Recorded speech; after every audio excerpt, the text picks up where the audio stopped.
Got back from a run, and this has been weighing on me, and it really was so triggering for me that I just had to share. So I was running on the track at the Y inside, and there was a dad and a daughter shooting hoops on the basketball court below, and he was there with her for the time that I was there, probably 20 minutes, and he did not say one nice thing to her the entire time. He screamed at her, "Why would you do that?" He was yelling at her to hustle and shoot and pay attention. And the girl and I made eye contact, and the look in her eyes was so desperate and so pleading to make it stop. He just shamed her. And it's supposed to be fun to play sports. It's supposed to be something that you would want your daughter to look forward to doing with you. And you could just tell there was nothing fun about that experience for her in that moment. And it finally got to the point where he had her go half court. He's screaming at her to hustle. He shoots the ball to her. She runs up, she grabs it, and she makes this shot. And then he says to her, "Why would you do that? You just threw the ball. You didn't even set the shot." And you could just see her shoulders go limp with disappointment because it was actually a really good shot. And he finally had had enough. He was like, "I'm done. I've been here for 35 minutes with you. I've not seen you do anything that I've told you to do. I'm tired and I'm going home." And he left her. And so I'm running around the track and just watching her. And she still looked defeated and hopeless even after Dad left, and there was no one there verbally screaming at her and berating her and putting her down. And I think it's because she still had his words and his thoughts replaying in her mind over and over and over, and is just beaten down and doesn't believe in herself at this point. And I wanted to yell over the track to her, "Hey, are you okay?" But I didn't, because I didn't want to make her feel uncomfortable. I didn't want it to seem as though I was spying on their interaction, but I also wanted her to know that she's okay. I saw her, I feel her. And I think it was so triggering for me because it took me back to so many different times in my life. It took me back to being in elementary school and really struggling in math. And my dad is so good at math. Like, that is his zone of genius. And I would come home, and I can remember I struggled with being able to tell time on an analog clock with the hands. It was such a struggle for me. And I can remember my dad getting so frustrated with me and so angry because I just didn't understand. And it was like, no matter how he explained it, it just wasn't sinking in. And he would pound his hand on the table and scream, "This is easy. Why don't you get this?" And I would bawl and sob, and I couldn't explain why I couldn't get it, but my brain just couldn't get it. But then it also took me back to being with the abusive boyfriend, because it was like nothing I did was good enough for him either. Initially, I felt like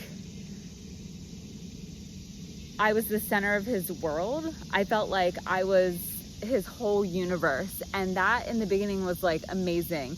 It was so magical. I never felt that way before, not with a boyfriend before him.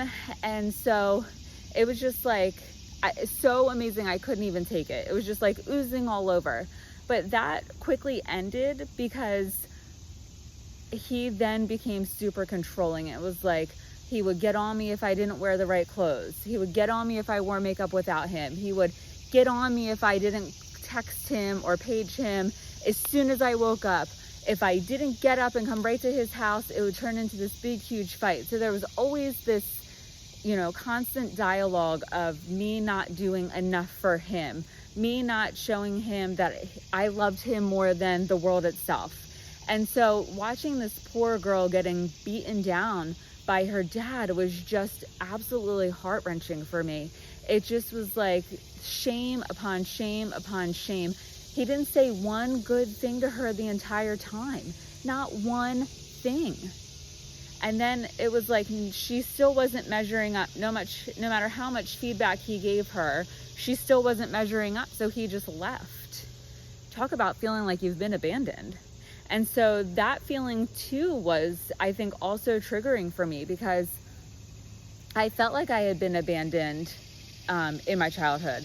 I felt like that. I don't think I could necessarily articulate that when my parents got divorced, but I felt that when my dad remarried, because I didn't want him to marry my stepmom, and he did anyway, even though I asked him not to. I felt that abandonment with the high school boyfriend, because as soon as he would get mad at me, he would, there's a bee, he would kick me out of his parents' house or break up with me, and then love bomb me and take me back. My mom kicked me out when I was in high school in this abusive relationship. And I can remember having to walk from my mom's house to boyfriend's house, which was probably like 6 miles. And on my way there, some man tried to pick me up, and it was like no one was around to protect me. And it was like I felt abandoned again, because I couldn't rely on my parents to be there for me, to help me through this awful relationship with boyfriend. I couldn't count on boyfriend to always be there for me, because he was cheating on me and then would drop me to go, swoon the other girl to have her at his beck and call, and then would come back to me when they had a fight. And I felt it in my childhood too. So it was like this culmination of like shame, abandonment, shame, abandonment, shame, abandonment.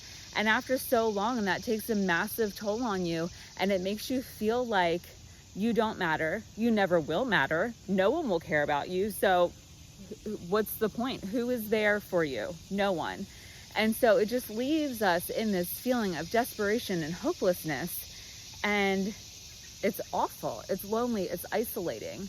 So I just wanted to share that with you today, because if you feel like you've been in the same place as this girl on the basketball court, or this boy, me as a child, or me in this relationship with high school boyfriend, know that you are not alone.